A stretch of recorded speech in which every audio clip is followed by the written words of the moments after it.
last Wednesday na po ngayon sa month of May. No? Ang tema po natin sa month of May is obedience. No? So, last week, na-mention ni Pastor ang tungkol sa obedience na patungkol kay Samuel at saka kay Haring Saul. No? Kung saan po doon na-mention po ni Samuel kay Haring Saul, yung sinabi ni Samuel na obedience is better than sacrifice. Ha? So, sinabi po yun ni Samuel kay Haring Saul dahil po doon sa unfaithfulness ni Saul sa inutos ng Diyos para po sa kanya, no? Na kung saan na dahil po sa self-interest o sariling interest po ni Saul doon sa kanilang mga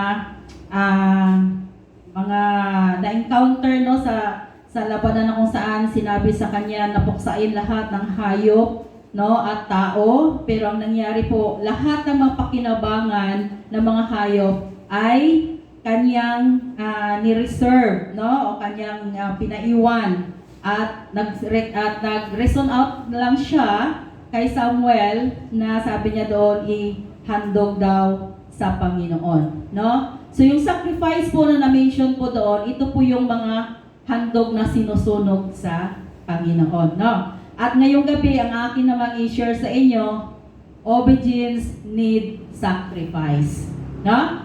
Sabi doon sa una, obedience is better than sacrifice, but ang ituturo ko sa inyo, obedience needs sacrifice, no? Na kung saan na kailangan din po natin mag-sacrifice upang maganap po natin o magawa po natin ang nais ng Diyos sa buhay po natin. Amen po ba kayo dyan? No? So yung sacrifice na na-mention ni Samuel, patungkol po ito sa mga handog na sinusunog. At ang sacrifice naman na ating pag-aralan ngayon, tungkol naman ito po sa pagtitiis, no, sa pagtsatsaga po natin upang maganap o magawa po ang layunin ni Lord para po sa atin. At dito sa Biblia, may apat po na big character o important character, no, na mga tao na ginamit or naging good example sila po para sa sacrifices sa pagsunod sa Panginoon, no? Number 1 po dito ay si Noe. So kilala niyo si Noah, no? Si Noe, okay? So si Noe, mababasa po natin sa Genesis 6 verse 14.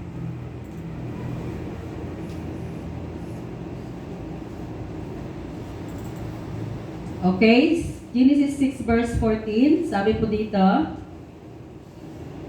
sabi ng Diyos kay Noah, gumawa ka ng isang daong na yari sa kahoy na sipres. Gumawa ka ng mga silid sa loob nito at pahiran mo ng alkitran ang loob at labas niyon. No? So kita po natin dito na inutusan ng Diyos si Noe, no, na gumawa ng daong o ng arko. Okay? Now, yun po ang utos ng Panginoon kay Noe. Pagdating po dun sa verse 17 to 19, sabi po dito, sa loob ng 40 araw, patuloy na bumaha sa daigdig habang tumataas ang tubig, umaangat naman ang daong. Tumaas at, mali pala nabasa ko. Okay. Sa 17:19.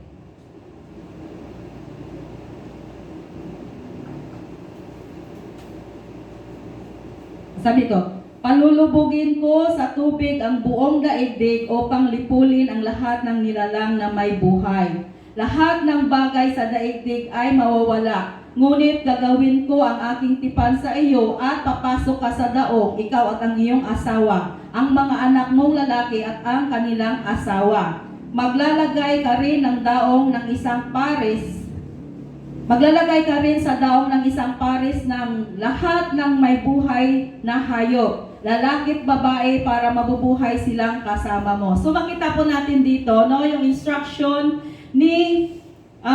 ng Lord kay Noe na sinabi niya doon na gumawa ka ng daong o isang barko, no, at gumawa ka ng mga silid nito dahil hindi lang, kumbaga hindi lang ikaw ang sa papasok po dito, kundi ang iba't ibang mga hayop na pares. Okay? So makita po natin dito yung paghahanda o paggawa ng barko, no, ng daong na yon. Hindi po ito gaya ng pamboat na 40 katao lang ang kasya. Di po ba? So ibig sabihin, napakalaking bangka o barko ang gagawin ni Noe. Di po ba? No? At sabi nga dito sa 7 verse 5, sundan nyo lang 7 verse 5, ginawa ni Noe ang lahat ng inutos sa kanya ng Panginoon. So hindi na po siya nagreklamo at sinunod niya kaagad ang Panginoon. Gumawa nga po siya. Di po ba? Hindi po nakasabi ko nagpatulong ba siya, whatever.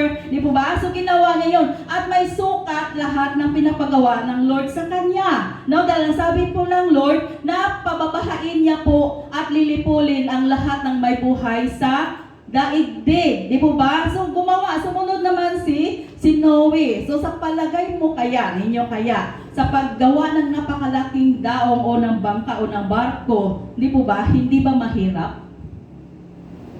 Hindi ka mahirap? Di ba? Sacrifice yun. At hindi lang po sa sapata o sa tabi ng bahay niya gumawa. Doon po siya sa tuktok ng bundok gumawa. Dahil di ba baha yung haharapin nung di ba? So doon sa dulo sa bundok po siya gumawa ng daong. At habang gumagawa, so yun sa mga kwento ng habang gumagawa po siya, sinasabihan po siya na baliw. Kasi sabi doon, sabi niya, walang tag-ulan na darating o walang baha na darating, grabe na tag-init tayo ngayon, bakit ka gumagawa ng daong? Sabi niya, oy, ng barko. Ikaw lang siguro yung taong may sira o may saltik ang utak. Sabi po doon ng mga tao, no?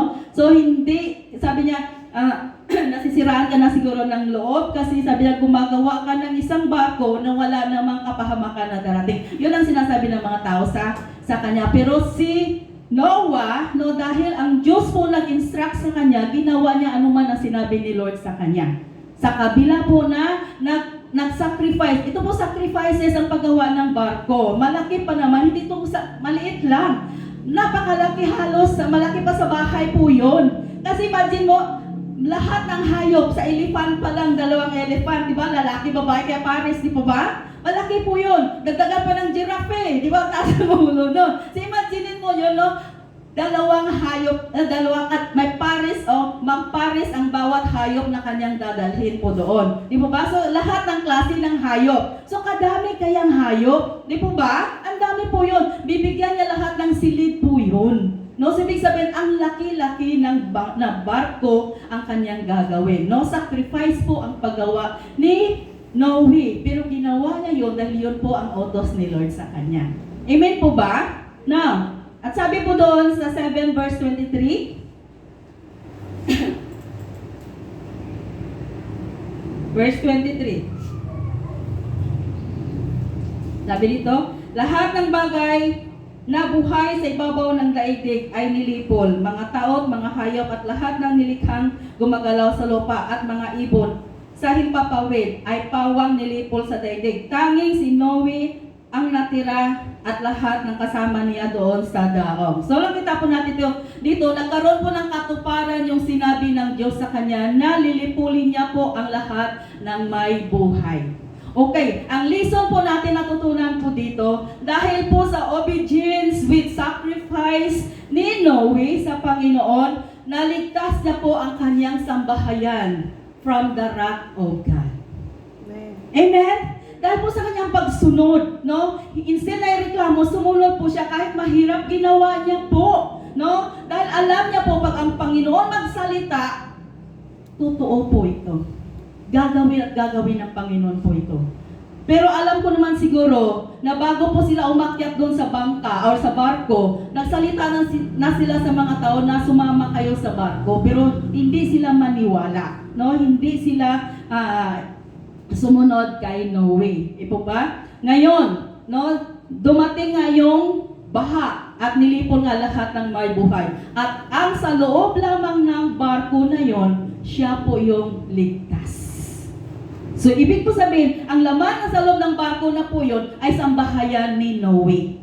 Kaya nga po naligtas ang sambahayan ni Noe from the wrath of God. Mga kapatid, ang barko, ang ark na ito po, nagsimbolize po ito sa Panginoon. Oh? At si Noe po nagsimbolize ito sa mga Kristiyano ngayon. Pag hindi po tayo magporsige para sa Panginoon, even ang ating mga pamilya ay mapapahamak. Hello? Amen po ba? So dapat mag-sacrifice po tayo. Obedience with sacrifice. No? I-sacrifice po natin ating pagsunod sa Panginoon. Magkaminsan, may mga nais po tayo, may mga gusto po tayo, pero dahil po magkaminsan nagkataon, no, sa para sa Panginoon, i-sacrifice po natin yung mga nais po natin sa nais ng Panginoon. Amen po ba? Dahil magkaminsan, hindi lang sarili po natin nakasalalay po dito, even ang ating mga pamilya ay nakasalalay po dito. Amen? Kung at tayo po ay nagtatyaga, no, nagtitiis para po sa pagsunod sa nais ng Panginoon, even ang ating pamilya, masama po natin maligtas sa Panginoon. Pangalawa po, si Abraham. So, pamilya rin kayo kay Abraham, Genesis 22 verse 2. 22 verse 2, kay Abraham tayo. Sabi po dito, sinabi ng Diyos kay Abraham, isama mo si Isaac, ang kaisa-isa mong anak na lalaki, na iyong minamahal, at magpunta kayo sa lupain ng Moriah. Ihain mo siya bilang handog na susunugin sa isa sa mga bundok na sasabihin ko sa iyo. Okay. So makita po natin ito, alam naman niyo siguro ang story ni Abraham sa kanila Isaac, di po ba? Si Abraham 100 years old na po siya bago po siya nagkaanak, no? Sa kay Isaac. Si Isaac po, promise ito ng Lord sa kanya na hindi niya po hiniling. Pero nung dumating si Isaac sa kanyang buhay, siya yung buhay na ni Abraham. Siya yung nagsilbing kasiyahan ni Abraham sa Isaac. Tapos bigla na lang sabihin ng Lord kay Abraham na, pumunta ka sa bundok na ito, dalhin mo yung anak mo, at siyang ihain mo na susunuging handog para po sa akin. Di ba? Masakit po yon? Di ba? Siya yung buhay ko. Siya yung kalakasan ko, siya ang kasiyahan ko. Pero ngayon, at hindi ko sa hiningi, bakit ngayon sasabihin mo susunugin ko? Pero ano reaksyon ni Abraham? Never sa nagreklamo, maaga po siya nagising para paghanda ang kanyang anak na susunugin. No? Okay, so verse 6 to 12, sabi dito, kinuha ni Abraham ang kahoy na panggatong sa handog na susunugin at ipinasan kay Isaac. Siya naman ang nagdala ng apoy at patalim. Samantalang lumalakad sila, sinabi ni Isaac kay Abraham, Ama, ano yun anak? Sabi ni Abraham. Tugon ni Abraham, may dala tayong apoy at panggatong, wika ni Isaac, ngunit nasaan ang tupang ihahandog? sa 9, nang dumating sila sa lugar na sinabi ng Diyos, gumawa si Abraham ng isang dambana roon at inaayos niya ang panggatong sa ibabaw nito. Ginapos niya si Isaac at inihiga sa dambana sa ibabaw ng panggatong. 10, hinawakan niya ang patalim para patayin ang kanyang anak. Ngunit tinawag siya ng anghel ng Panginoon mula sa langit, Abraham, Abraham, narito po ako, tugon niya. Huwag mong sasaktan ang bata, wika ng tinig. Huwag kang gagawa ng anuman sa kanya. Napatunayan kong ikaw ay may takot sa Diyos pagkat hindi mo pinagkait sa akin ang kaisa-isa mong anak. Okay, so nakita po natin po dito, no? Ang lesson po na makukuha po natin dito, pag once na ang Diyos nag-require po sa atin, magkaminsan, pupunta po tayo sa pagpipili. Kung ikaw kaya papiliin, ang Diyos o pamilya, sinong pipiliin mo? Diyos. Di ba? So nakita po natin dito, pero bihira, no? Bihira na ang Diyos ang pinipili ng tao sa panahon ngayon. Mostly ang family. Amen po ba? Mostly family. Hindi ana ako maka-attend, wala magbantay sa ako anak. Hindi ana ako makapagsimba kasi may sakit ang ako anak. Hindi ana, no. Lagi pong dahilan ang anak o family. Di po ba? Totoo hindi. Kailangan ko muna magtrabaho, wala akong pambili ng gatas. Kailangan ko muna magkayod kasi maghirap ang family ko. So, si Lord ang nawalan. Tayo laging mayroon. Amen po ba? Pero si Abraham hindi. Nakita pa natin kung nababasa niyo po yung chapter 22 na po yun. Mula nung sinabi ng Lord kay Abraham na dalhin mo yung anak, maagang-maga nagising si Abraham, ipinaghanda, no? Nag-ready po siya ng lahat ng bagay para po sa paggatong o panggatong o sa prepare sa paghandog sa Panginoon. No? Verse 18, sabi po dito.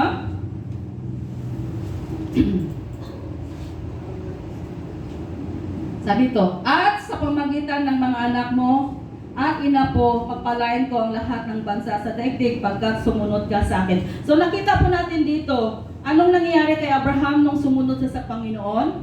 Yun po ang dahilan kung bakit tinawag si Abraham the fathers of faith. No? Ama ng pananampalataya. Dahil hindi masukat na bayaran yung pananampalataya ni Abraham sa Diyos. Tanungin ko kayo, may pananampalataya ba tayo sa Diyos po natin? Amen. Amen. Ang siya pong dahilan kung bakit nandito po tayo ngayong gabi. Amen po ba? Palakpakan po natin si Lord. No? At isa sa dahilan kung bakit nakatanggap o nakaangkin po tayo ng kaligtasan dahil po sa pananampalataya. At ang pananampalataya na po na yun, nagsimula po yun kay Abraham. Amen? At dahil po sa pangako ng Diyos kay Abraham, no, mula doon sa descendant ni Abraham hanggang sa atin ngayon, tinawag po na grace ang ating kaligtasan dahil po sa pananampalataya kung saan nagsimula po ito kay Abraham. Kasi tayo po ay kasama po sa promise hanggang sa iyong mga inapo, sabi nga doon, maliligtas ang iyong sambahayan. Amen? At yun po, hanggang sa iyong mga descendant, sabi nga doon, sabi niya magpapatuloy ang pangako ng Diyos ng kaligtasan sa pamilya ni Abraham. At kasama po tayo po. Amen? So kung hindi sumunod si Abraham, siguro wala tayo ngayon. Amen? So malaki po ang nagawa ng pananampalataya. Alam ni Lord kung gaano kahalaga sa Isaac kay Abraham. Alam ni Lord po yun. Pero tinistingan niya lang ang pananampalataya ni Abraham. Lahat po tayo binigyan ni Lord ng pananampalataya at magaminsan dinadala po tayo ni Lord sa testing. Amen? Kung paano ba natin ipinaglalaban ang Panginoon sa buhay po natin. Sa mga bagay, nasa Lord naman galing. Amen? Lahat po yun si Lord. Si Isaac kay Lord naman galing po yun eh. Pwede ni Lord kunin si Isaac, pwede din dagdagan si Isaac. O pwede continue si Isaac. Di ba? Pero dahil nakita ni Lord ang pananampalataya ni Abraham, no? Niligtas niya si Isaac para kay Abraham. Bagkus pinagpala pa si Abraham. Amen? No?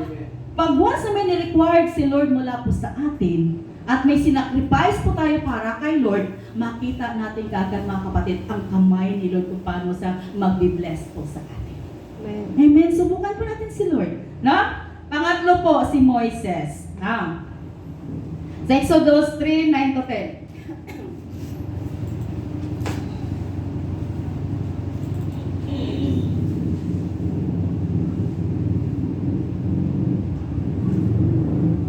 Okay, sabi po dito,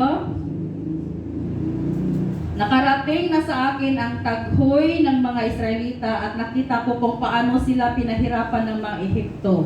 Kaya lumakad ka na, sinusugo kita kay Faraon para ialis sa Ehipto ang mga Israelita. Okay, ito naman si Moises, no, tinawag sa ng Panginoon upang palayain ang mga Israelita sa Ehipto. Na? So, kita po natin ito na binigyan din siya ni Lord ng task, no, upang ipalayain ang mga Israelita. Okay. Sabi doon sa verse 19, sabi po dito, alam kong hindi kayo papayagan ng hari ng Ehipto hanggang hindi siya ginagamitan ng makapangyarihang kamay. Okay. So makita po natin dito, bago pa lumakad si Moises sa utos ng Diyos, no? Sinabi na ng Diyos sa kanya. Sabi niya doon, alam ko ng hari doon, no? O si Faraon, no? Hindi siya papayag na palayain ang mga Israelita. Ikaw kaya, alam mo na pala bakit pa ako pupunta? Di po ba? At hindi lang po yun. Marami pang ni-reason out si Moises sa Diyos. No? Sabi pa dito, una po na reklamo ni Moises, alam ko naman na hindi papayag ang hari, bakit pa ako pupunta? Pangalawa, sabi ko doon, sabi ni Moises, utal po ako at mahina po ako magsalita. No? So nagreklamo si Moises actually. Minsan ganun naman tayo pag sumunod tayo sa Panginoon, tinitingnan kaagad natin kung ano yung makinaan po natin. Amen po ba? Lord, kaya ko kaya? Alam mo naman, Lord, mahihain ako. Alam mo naman, Lord, na limitado lang alam ko. Alam mo naman, Lord, na hindi ko kaya yun eh. Di po ba? So, ganun si Moises. Nagreklamo si Moises. Mabasa po natin sa chapter 4, verse 10 to 12. Sinabi ni Moises, Panginoon, hindi po ako mahusay magsalita. Kahit nung una o ngayon, kausap ninyo ang inyong lingkod. Mahina po akong magsalita at utal pa. Di ba? Sinabi ng Panginoon, sino ba ang gumagawa sa bibig ng tao? Sino nga ba ang gumagawa para sa isang tao ay maging pipi o bingi? Sino ang nabibigay ng paningin o bumubulag sa tao? Hindi ba ako ang Panginoon? Sabi ng Panginoon, alam ko naman eh. Di ba?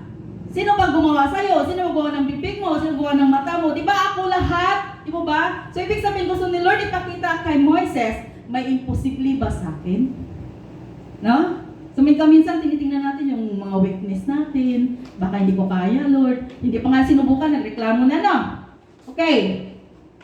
Sa verse 20, sabi dito, verse 20, chapter 4 paghihapon. Kaya kinuha ni Moises ang asawa niya at mga anak, isinakay niya sila sa asno at naglakbay papuntang Ehipto, dala ang tungkod ng Diyos. Dahil po doon sa sinabi ni Lord kay Moises, pumayag na si Moises. No? Kaya dinala niya po ang kanyang pamilya. Sinama niya po doon papunta sa Ehipto. No? So makita po natin dito, dahil po sa obedience and sacrifices ni Moises, no? Nangyari po ang pagpalaya sa mga Egyptian.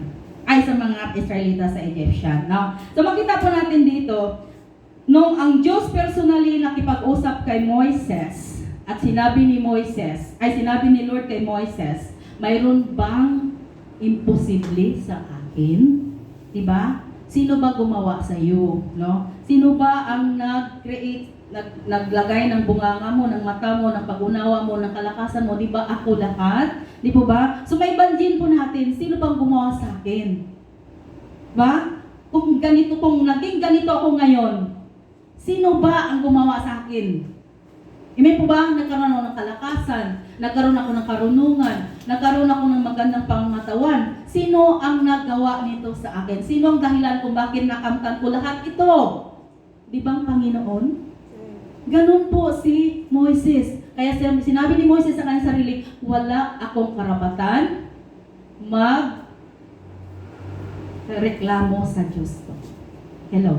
Diba? Wala po tayong karapatan magreklamo sa Diyos po natin. Kaya nga pumayag po siya. At isa sa pagtitiis, no, maliban doon sa mga weaknesses ni Moises, yung mga hirap, ng mga sacrifices niya, 10 beses siya pumunta, or sabihin natin 12 times siyang pumunta kay Pharaon. Dahil naparanas, no, ang Diyos ng iba't ibang mga pagsubok kay Pharaon, pero sa kabila ng lahat na yon, patuloy pa rin ng Diyos pinapatigas ang puso ni Pharaon. Ikaw kaya, di ba, inutusan ka ng Lord doon, oy, mangaral ka doon sa mga tao, tapos nag-challenge ka, ni isa walang nag-response. Ano sabihin mo? Lord, sa sunod din na ako. Kaya, hindi pa na ako effective. Wala may nag-response. Kaya naman, no? Pinatigas man ni Lord ang puso ng mga tao. Hello? At dahil ba matigas ang mga puso nila, hindi ka na, mag-ayaw ka na? Amen po ba? Magkamisan hindi sa lahat ng panahon, atin ang, ang victory. May time din magkaminsan na napi-failure po tayo mga kapatid. Pero hindi dahil sa failure na yon, surrender na po tayo sa Panginoon. Surrender na natin ang mga plano ni Lord po sa atin. Ang pinakamahalaga po doon, no, hindi na nagreklamo si Moises. No, hindi na sa nagreklamo kay Lord. No, Lord, bakit ganito? Patuloy mo pinatigas ang puso ni Pharaon. Para naman akong siraulo na balik-balik sa kanya. Hindi na sinabi doon, hanggat patuloy ang Diyos na nag-utos. Bumalik ka na naman doon ulit. Dahil pakita ko naman kung gaano ka kapangyarihan kay Paraon. Bumalik ka naman ulit doon at ganon-ganon hanggang sa nakabalik-balik siya doon. Ilan ang mga pagsubok na binigay ni, ano ba tawag doon? Ano ba tawag doon? Yung 10 na, ano ba tawag doon? Yung mga langaw, yung palaka, mga ganyan. Diba? So, pinaranas ng Diyos kay Paraon upang makita ni Paraon, no? At maranasan ni Paraon yung, tawag doon, yung consequences ng kanyang pagpahirap sa mga Israelita. No? So sa short na salakton na salita, no? Salot. Oh, yung salot, yung mga salot, nakalimot na ako, no? So 10 salot po ang pinaranas ng Diyos kay Paraon, no? Upang ipakita kay Paraon kung gaano ka makapangyarihan ang Diyos. Amen? Upang ipakita kay Paraon na nagkamali siya sa mga tao na kanyang inalipusta o inalipi. Amen? So, ganun din po tayo. Mayroon po tayong highly favor sa Panginoon, mga kapatid. Hindi na natin kailangan makipag-away sa ato, tawag doon, sa atong sarili. Hindi natin kailangan makipag-away. Alam po natin na kapag tama po tayo, kakampi po natin ang Diyos. No? Samahan po tayo ni Lord. So, ganun po ang nangyari kay Moises, no? Sa kabila po ng 10 salot po no yun, no? Sabi po doon sa sa 12 verse 33, Exodus 12 verse 33, layo na, no? Kasi nilaktawan natin yung 10 salot.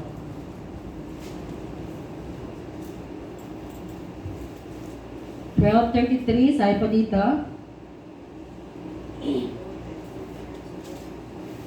ang mga Israelita ay dali-daling pinalis ng mga Ehipsyo sa kanilang bansa. Sinabi nila, umalis na kayo, kung hindi, mamamatay kaming lahat. So natakot ngayon ang mga Egyptian. At hindi lang po yun, di po ba? Nung umalis ng mga Israelita, pinatigas pa rin ni Lord ang puso ni Paraon. Hinabol pa rin niya mga Israelita dahil gusto ni Lord lahat ng mga Egyptian ay papatayin po niya.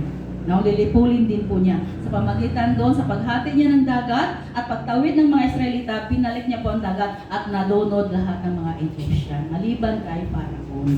No, kasi pinakita ng Lord kung paano po siya kamakapangyarihan at ipinaglalaban ang kanyang bayan. Amen? Tayo, ganun din mga kapatid, pinaglalaban po tayo ni Lord. Pero gusto ni Lord, matuto po tayong makinig sa Kanya, sumunod sa Kanya, at mag-sacrifice alang-alang sa layunin ni Lord sa buhay po natin. Amen? Pang-apat, si Jesus Christ. So, alam nyo na, kilalang-kilala na ating Panginoon sa Kristo, di po ba? Sabi doon sa Galatians 1 verse 4, nasa New Testament na po tayo kasi si Jesus Christ na to eh. Galatians 1 verse 4,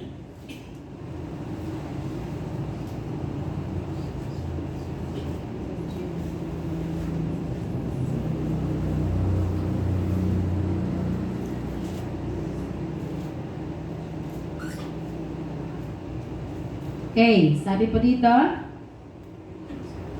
na nagbigay ng kanyang sarili para sa ating mga kasalanan upang, okay, simulan natin sa 3. Biyaya at kapayapaan ang sumainyo mula sa Diyos na ating Ama at sa Panginoong Jesucristo na nagbigay ng kanyang sarili para sa atin mga kasalanan upang iligtas tayo sa kasalukuyang masamang panahon ayon sa kalooban ng ating Diyos Ama. So makita po natin po dito, first na sacrifice ng ating Panginoong Jesucristo sa atin, yung pagbigay ng kanyang buhay para po sa atin. Amen? Para lang po tayo maligtas. Amen? Sacrifice po ng Panginoong Jesucristo yun. Sabi nga doon sa ibang mga words, no, sa salita ng Lord na hindi niya pinanghawakan ang kapantay ng Diyos. Bagos hinubad niya ito at ini-embrace ang pagiging isang tao. At, diba, inalay ang kanyang buhay alang-alang po sa lahat ng mga mananampalataya po sa kanya. No? Sabi doon sa Hebreo 10 verse 10,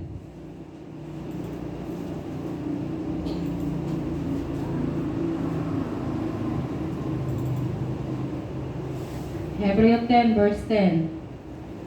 Sabi po dito,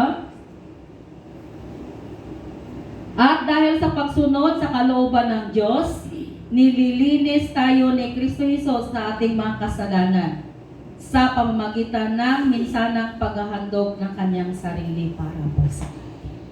Di po ba? Kung hindi sumunod si Jesus, no, sa kanyang Ama para po sa atin upang iligtas po tayo, hindi po tayo nagkaroon ng kapatawaran ng ating mga kasalanan.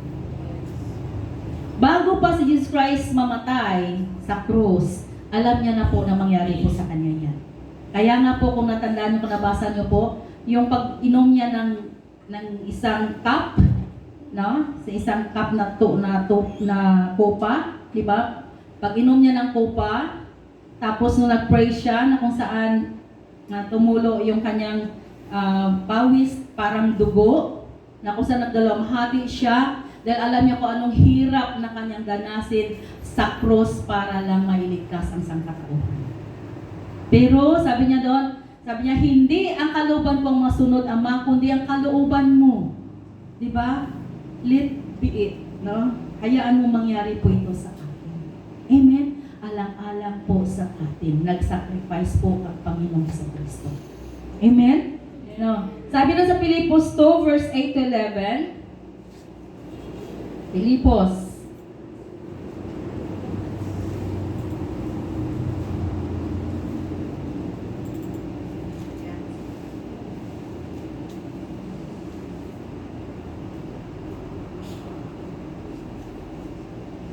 To 8 to 11. Sabi po dito, palibhasa'y nasumpungan sa anyong tao, siya ay nagpakababa at naging masunurin hanggang sa kamatayan o hanggang sa kamatayan sa krus.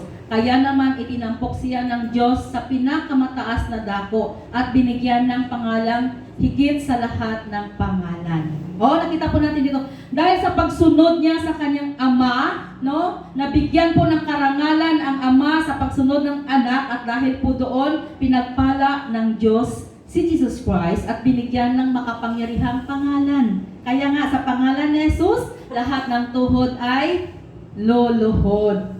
Sa pangalan ni Jesus, magkaroon ng kapangyarihan anuman ang ating na i-declare sa pangalan ni Jesus dahil po sa pagsunod ni Jesus Christ sa kanyang Ama.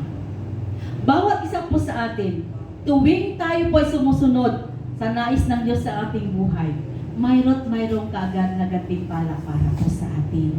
Amen po ba? Maging sa pag-atin lang sa mga gawain ng Panginoon, malaking gantimpala po yun. No? Dahil nandoon yung kagalakan, nandoon yung peace of mind, nandoon po yun na maramdaman mo na ang Diyos ay kasama mo. Dahil sa inuuna mo siya. Hello? Ibig sabihin, lahat ng ginagawa po natin sa Panginoon, hindi mawalan ng kabuluhan.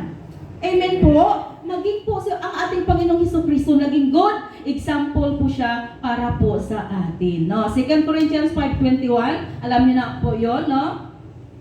Siya na walang kasalanan, itinuring ng Diyos na makasalanan upang sa pamagitan niya, magbalik loob po tayo sa Kanya. Amen? Siya na walang kasalanan, itinuring ng Diyos na makasalanan. Alang-alang po sa atin. Sa palagi mo, kaya hindi po yun ang masakit? Di po ba? Hindi po yung sacrifices? Di ba? Sacrifice din po yun. Alam nyo, ito reality sa atin na pag tayo po ay pinagbintangan sa bagay na hindi natin ginagawa, ano yung ating pakiramdam? Di ba? Makikilaban pa nga tayo? Di ba? No? Makisukol tayo kasi nga, mali sila, tama ako eh. Ganon, di ba? Kahit mali pa tayo, minsan para basta hanggat may opportunity na mag-reason out pa rin po tayo. Hello? Di po ba? Dahil ganyan po tayo. Pero hindi ganon ang ating Panginoong Jesucristo. At nais ng Lord, ginawa niya po lahat po yun upang tularan po natin siya. Amen? Upang, sabihin nun, sa pag-obey, sa pagsunod, may kaagapay na sacrifices. Amen? Matthew 7 verse 21. Di ba? Alam niyo na yon? Hindi lahat ng tumatawag po sa akin, Panginoon, Panginoon, sabi niya doon, ay makaakyat sa aking harian sa langit. Kundi, gayon lamang ang mga sumusunod sa akin. Ba, sumusunod? Di ba? Sa mga nais ko. Di ba? So lahat po tayo gusto po natin mabigyan ng kaluguran ng Panginoon. Mabigyan siya ng kasiyahan sa ating mga puso. Pero magkamisa sa pagsunod sa Kanya, doon po tayo questionable. Amen? Gaya po ni King Saul, na kung saan tinanggal sa bilang hari, no? Dahil po sa hindi tapat, sumunod nga po siya, pero may reservation pa rin po siya. Ibig po sabihin, nagka-interest po siya sa mga bagay, no, na kung saan nanais ng Lord na sisirain, pero dahil sa kanya, pinahalaga niya po yun sa pagpahalaga sa Panginoon. So, ganun din po mga kamisan nangyayari po sa atin. May mga bagay na ang Lord na nais para po sa atin, ngunit mas nangingibabaw sa atin yung mga bagay na nakapagbigay sa atin na luwalhati instead na si Lord ang naluwalhati. Na? Okay, last verse po natin, Revelation 3 verse 10. Sabi po dito, yamang iniingatan mo ang mga utos ko at matyagang nagtiis, iingatan din kita sa panahon ng pagsubok na darating sa buong daigdig para subukin ang mga naninirahan po dito. Panghawakan po natin mga kapatid. No? Ulitin ko ha. Yamang iniingatan mo ang mga utos ko at nagtiyagang nagtiis, iingatan din kita sa panahon ng pagsubok sa daigdig na ito. No? Sabi niya, sa panahon ng pagsubok sa darating sa buong daigdig para subukin ang mga mananampalataya. Lahat po tayo daranas ng mga pagsubok at pag-uusig sa ating buhay. At makapag-overcome lamang po tayo kung kasama natin ang Diyos. Kung kakampi natin si Lord. Kung ginagawa po natin ang mga tuntunin ni Lord sa buhay po natin. Amen po ba? No? So, nais ng Lord na maging familiar po tayo sa Kanya upang alam po natin kung ano yung mga bagay na kalugod-lugod at katanggap-tanggap po sa Kanya upang masunod po natin anuman ang layunin niya para po sa atin. Amen? So, yun po ang dahilan na pag tayo po napupursigi, makinig, mag-aral ng salita ng Diyos, no? Hindi po tayo talunan o loki. Dahil una-una, bibigyan po tayo ni Lord ng karunungan sa kanyang mga salita. Pangalawa, bigyan na po tayo ng direksyon kung paano po natin sundin ang kanyang mga layunin sa buhay. Yan po lang mga kapatid. God bless.